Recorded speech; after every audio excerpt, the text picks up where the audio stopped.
the recrafted measures that we have announced are to enable many persons who have not had an income for several months to finally get a chance to return to work and to start providing for their families. The risk of a third wave remains ever present. Whether or not it materializes is up to every one of us. Prime Minister Andrew Holness is right. Containing the spread of COVID-19 is in our hands. We all must take personal responsibility by continuing to wear a mask in public, practice social distancing, washing and sanitizing our hands, and staying home if ill. We owe it to ourselves, our families, our friends. We owe it to Jamaica, land we love. Your favorite magazine program continues with a word of advice, followed by the news.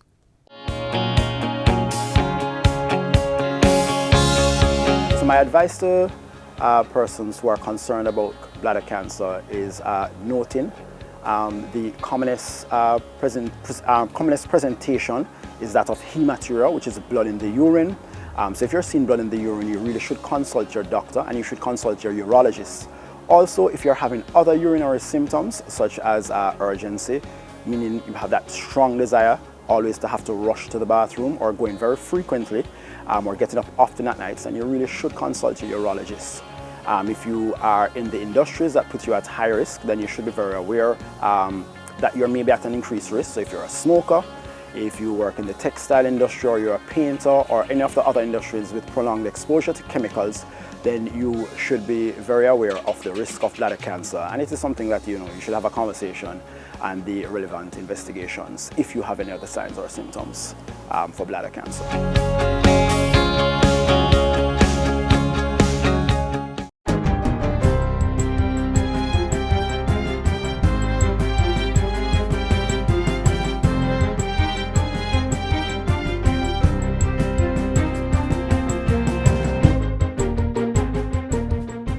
Good day, I'm Stephen McHugh, and this is your JIS News for Monday, June 28, 2021. Micro, small, and medium-sized enterprises, MSMEs, are now able to access $675 million in additional funding support from the government. A memorandum of agreement formalizing the program's implementation arrangements was signed last Thursday. The new 4.75% MSME loan program is being spearheaded by the Ministry of Industry, Investment and Commerce through the Exim Bank in tandem with Jamaica National Small Business Loans Limited, JNSBL. Portfolio Minister Audley Shaw says the program will provide strategic business development support and affordable financing, particularly for entities adversely impacted by the economic fallout resulting from the COVID-19 pandemic. This loan facility and the associated support services being unveiled today can only be accessed by registered businesses. Moving from informality to formality will allow informal operators in the sector to participate in these and other support facilities being offered by the agencies of this ministry and other government entities as well as the private sector and other organizations. I therefore urge informal businesses to move to become registered to take advantage of these opportunities. Approximately $200 million to be managed by JNSBL has been programmed for micro businesses. These entities will be able to access between $500,000 and $5 million, repayable over 60 months at an annual interest rate of 4.75% with a one-year moratorium. Exim Bank will focus on small and medium-sized enterprises, which will be able to borrow between $5 and $25 million under similar terms. A cannabis industry development task force has been established to determine strategies critical to enhancing growth and development of the local cannabis industry. The task force, which held its first meeting last week, is appointed for an initial period of 2 years. It is chaired by State Minister of Industry, Investment and Commerce, Norman Dunn. The body will focus on improvements to the legislative framework, business and institutional environment, product development, and public education. It is also charged with addressing capacity building, training, investment, and export promotion, as well as economic inclusion of traditional and small-scale farmers and the protection of intellectual property rights. The House of Representatives has passed the Extradition Amendment Bill 2021 to state more clearly the types of evidence to be accepted in extradition proceedings. Justice Minister Delroy Chuck piloted the bill in the lower house. He says the changes will allow any parish court judge, regardless of their jurisdiction, to issue an arrest warrant for the purpose of committal. In addition, where a person is being sought for extradition, the bill will allow the admission of records of the evidence, which will be in addition to the other forms of evidence already permitted under the Act. The bill defines record of the evidence of the case to include, among other things, documents or statements which describe the identity and probably location of the person sought, and statement of the facts of the case, including the time and location of the offense. Minister Chuck says the amendments came out of concerns expressed by the U.S. State Department of difficulty in acquiring the affidavits of victims, particularly in cases of lotto scamming and fraud. This is so because a number of the persons who were scammed are elderly, some suffering from Alzheimer, and although there's very good documentary evidence, the possibility of getting affidavit evidence from them have proven to be extremely difficult. Based on this, he says, changes were made to admit certain other certified documents in extradition proceedings. The Justice Minister says the amendments will not interfere with the court's inherent power to request more evidence or to deny the request if the evidence presented is not deemed satisfactory or sufficient to accede to the extradition request. Cabinet has approved the establishment of a Street and Working Children Task Force to review and finalize a framework of action on the subject.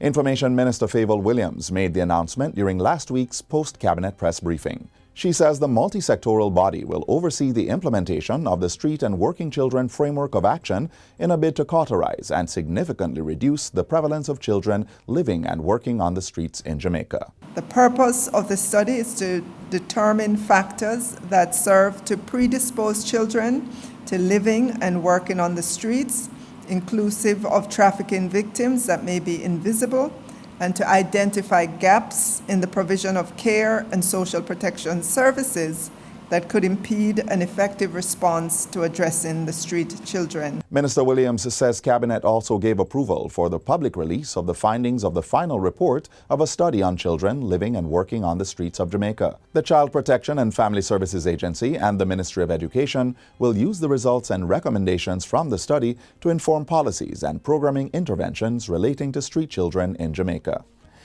And finally, Culture and Entertainment Minister Olivia Grange is urging entertainment industry practitioners and members of the public to strictly comply with protocols ahead of reopening of the sector. You're going to have to observe the protocol. You're going to have to wear your mask. You're going to have to sanitize. You're going to have to keep your distance. And you're going to have to appreciate the fact that you have a personal responsibility and that our future is in your hands. As of July 1, the government will lift the prohibition on entertainment events such as outdoor concerts, parties, round robins, festivals, community events, and corporate mixers, as well as handing over and groundbreaking ceremonies. Organizers of small events with a maximum of 100 people will be allowed to make applications for permits as they normally would through their local authorities. Organizers of large events with more than 100 people in attendance must begin their application process with the Ministry of Culture, Gender, Entertainment and Sport. Event organizers should send applications or queries to mcges2021@gmail.com or call 876-565-7985.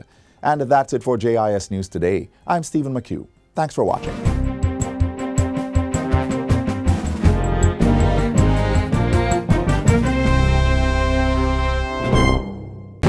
Hurricanes can strike at any time. In the event of one, be prepared to act quickly.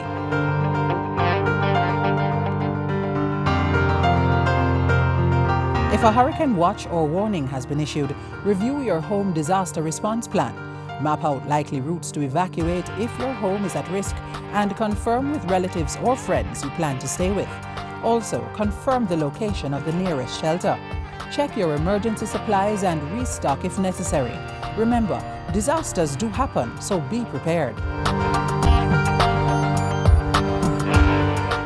This form of cancer disproportionately affects more men than women. Persons who smoke or are exposed to secondhand smoke are more prone to this disease. Find out what it is next. According to the World Health Organization's World Health Ranking, someone in Jamaica is more likely to lose their life from prostate cancer, lung cancer, breast cancer, stomach, cervical, liver, uterine, and even ovary cancer before they'll ever go from bladder cancer. Now, the rarity of this illness drafted local statistics at 0.34% of the total number of deaths in the island in 2018. That's only 62 people. But of course, that's 62 people too many. And maybe, just possibly, 62,000 people not having ever heard of this disease until now.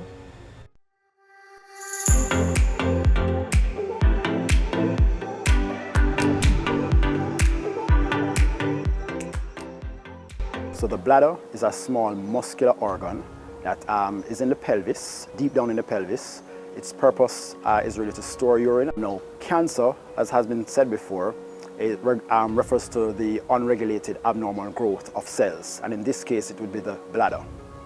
So bladder cancer is unregulated growth, usually from the lining of the bladder, that is abnormal cell growth.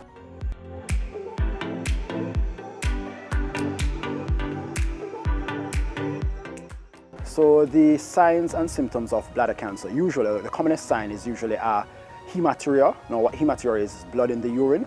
So usually it's painless hematuria, maybe painful hematuria, which is pain along with blood in the urine.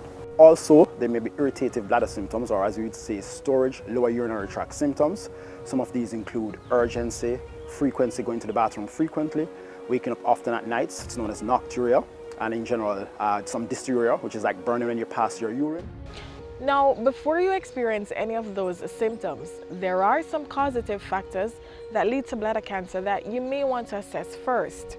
It simply means that while it happens, it's usually preventable.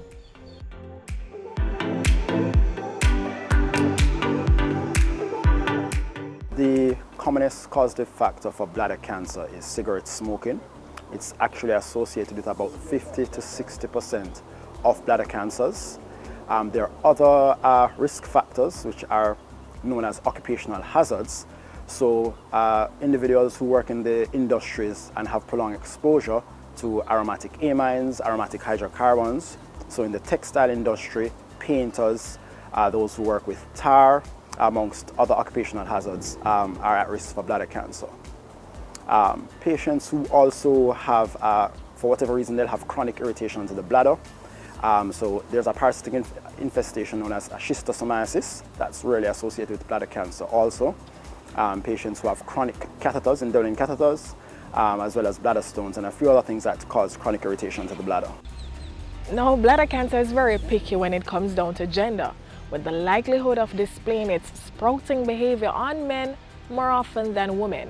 And while the data shows that you don't necessarily need to be thinking about this until you're well over your 40s, there is proof that it affects many of us who are nowhere near to collecting our pension. Wow.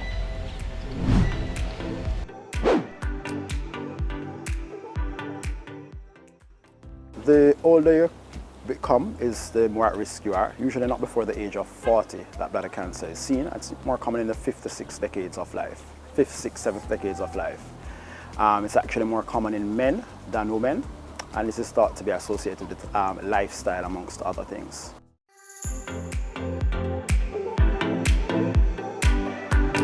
Bladder cancer is very treatable. In fact, most bladder cancers present as organ-confined disease, meaning that they're absolutely curable. The treatment options include definitely surgery.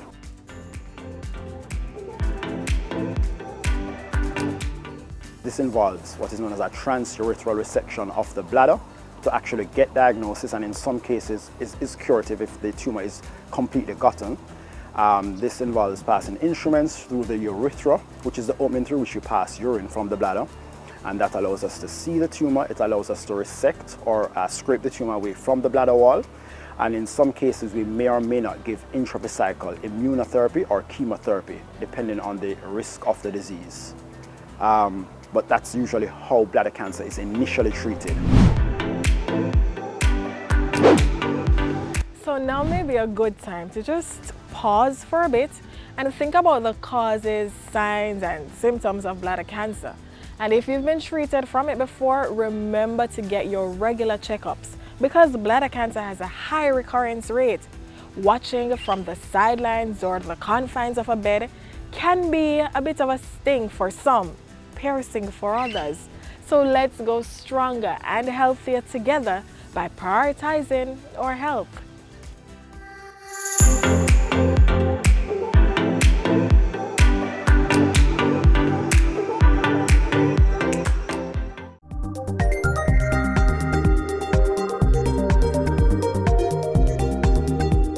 The 15-month restriction on activities in the entertainment, culture and creative industries will be lifted for a 1-month period, starting July 1.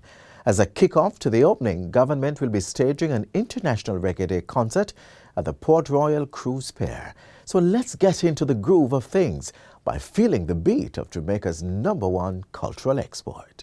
From deep within the archives, on reels no longer supported by the platforms of a technological modernization in the transmission of sounds and images, comes the story of a people and their relationship with the music they have bred. Reggae! Reggae! Reggae music is bass, brother. Yes, sir.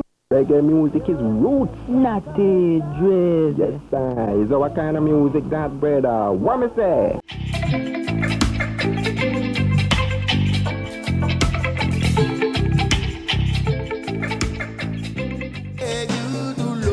If reggae can ever be edged to a set place, then 13 Brentford Road is its home.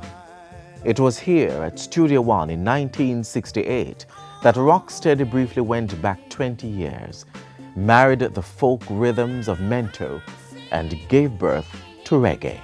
The new art form experienced its share of birthing pains as the so-called elites of society struggled to accept its revolutionary presence, while those from whose experiences it sprung cleaved onto this evolution in expression.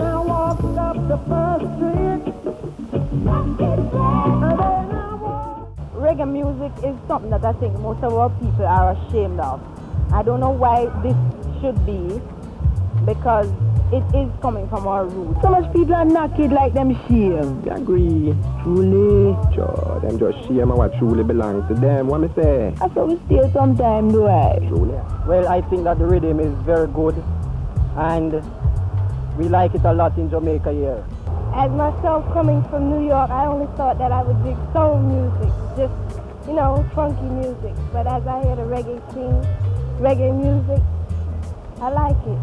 I like reggae music very much because, right, it shows a lot of culture, right? It tells from the plantation days, the type of music the people used to sing, right? And it sort of reveal what really was going on in that time, right? Up till now, right? It's something you can't just sit down and listen to. You have, you get the feeling to move.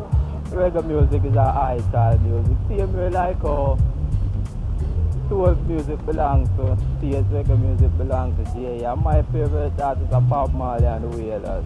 Probably because it's part of me, and we create it, I don't know. But I think I enjoy playing reggae very much. I really dig reggae music, but whenever time I hear reggae music, I feel like dancing, you know?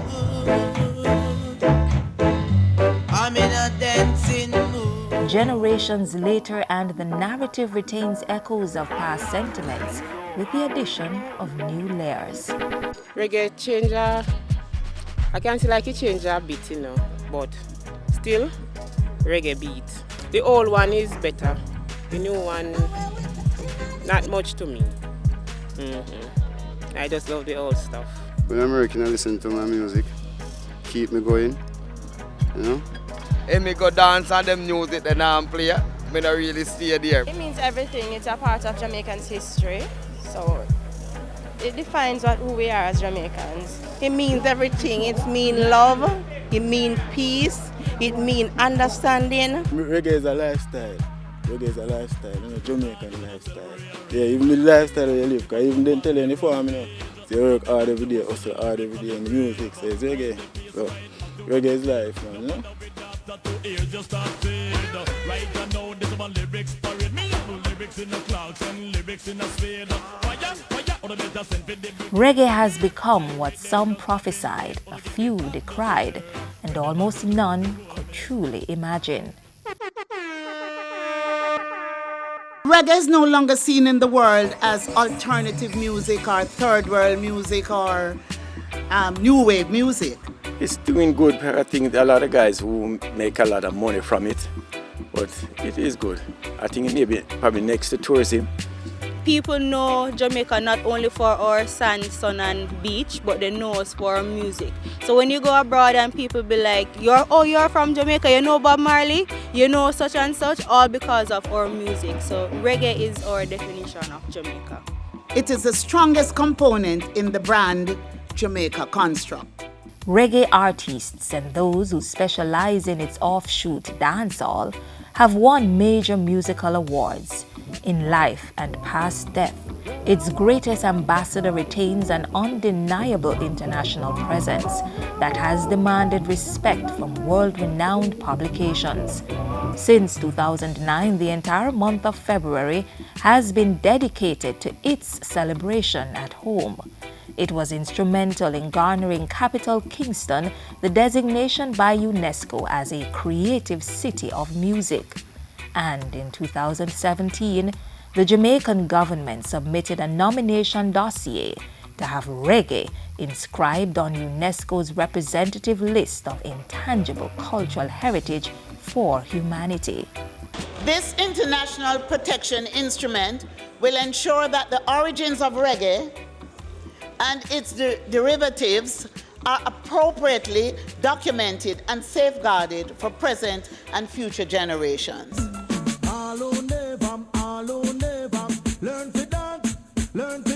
It is fascinating to reminisce on the early days when Jamaican music struggled to germinate, and the pioneers were classified in some cases as undesirables right here at home. But even then, in its infancy, well, I think that reggae is a good music, here to stay, and I think reggae music belongs to us and we ought to show it, right? And now, reggae is hot commodity and the world has embraced it, but we are proud to declare that we still own it. Respect must be given whenever respect is due. One more time, let's give it up for Jamaica and reggae music.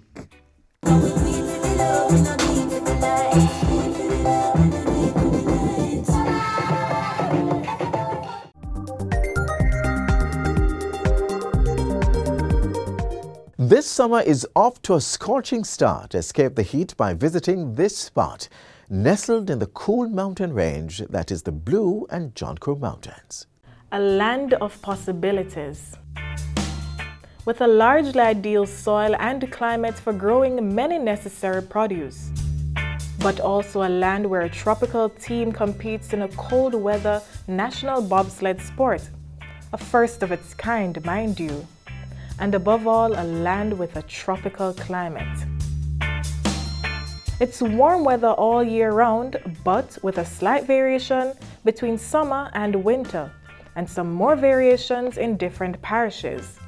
This is Jamaica, and this is summer as cold as it gets in Jamaica. Jamaica is located just 18 degrees north of the equator, and over 8,000 kilometers from the North Pole. So you get the picture. It's not really that cold.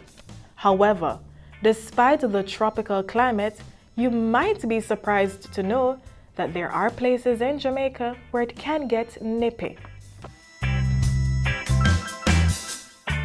My first summer stop took me to Holywell, and if you're looking to bundle up this summer, this would be a great place to start.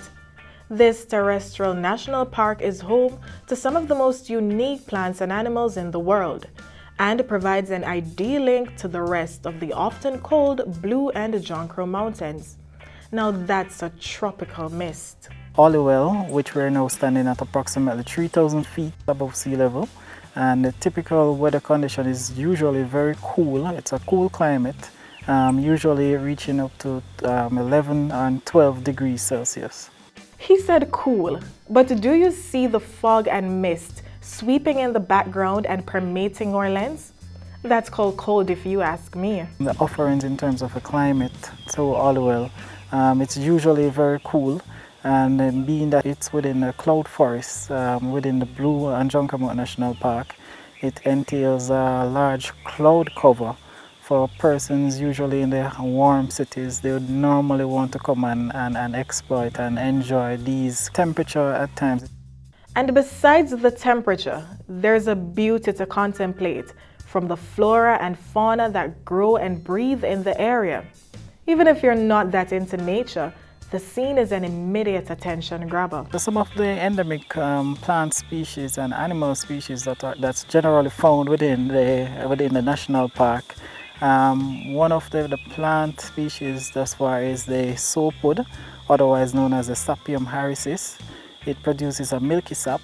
Usually it's used to make like a paste, and there are others such as the soapwood tree known as the Clechra occidentalis. That's like two of the main trees that's found, but there are several other species. There are 28 endemic bird species that's generally found within the park. If you've looked enough at the majesty of nature, consider taking a hike down the trails. We have 5 trails on the site. We have the Blue Maho Trail, which entails a detail of the national tree. The first area to the large area of the park, to the main camping site. So it's a linkage trail, so usually persons who come on the site and are unable to walk the long trails would rather to go on a short walk through the Blue Maho Trail. Now apart from that, we have a detail trail which is known as the Oatley Mountain Trail. It entails several lookout platforms which gives the description of various plants and animal species that can be found within the area. Apart from that, we have a trail called the Sheltered Trail and the Wagwater Trail, which is the actual head of the Wagwater that goes all the way back into St. Mary. Well, I would say the most preferred trail by visitors would definitely be the Oatley Mountain Trail.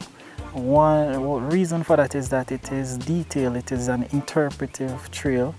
It has lookout platforms viewing different areas of Jamaica, and it also gives details to the exact location as to where you're traveling. And there's no need to leave the same day. Stay overnight and enjoy the panoramic view of the capital.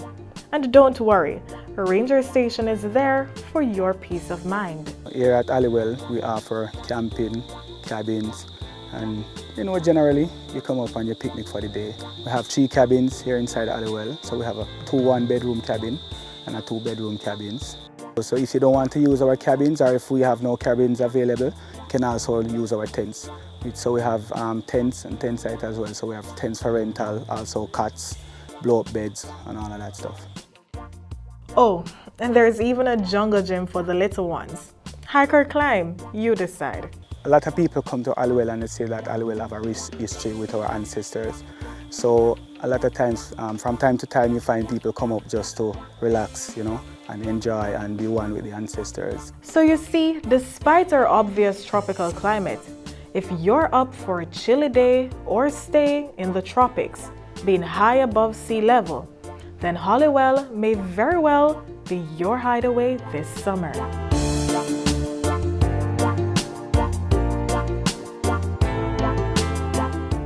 That's all the time we have left on this station. Be sure to join us tomorrow round about the same time for another program packed with your edification in mind. If tomorrow is too far away, visit us online at jis.gov.jm or our YouTube channel. Keep in touch with us, won't you? Email Jamaica Magazine at jis.gov.jm, download our mobile app and visit our social media pages. On behalf of the entire team here at the JIS, I am Adrian Atkinson. Thank you so much for watching. This has been a production of the Jamaica Information Service, the voice of Jamaica.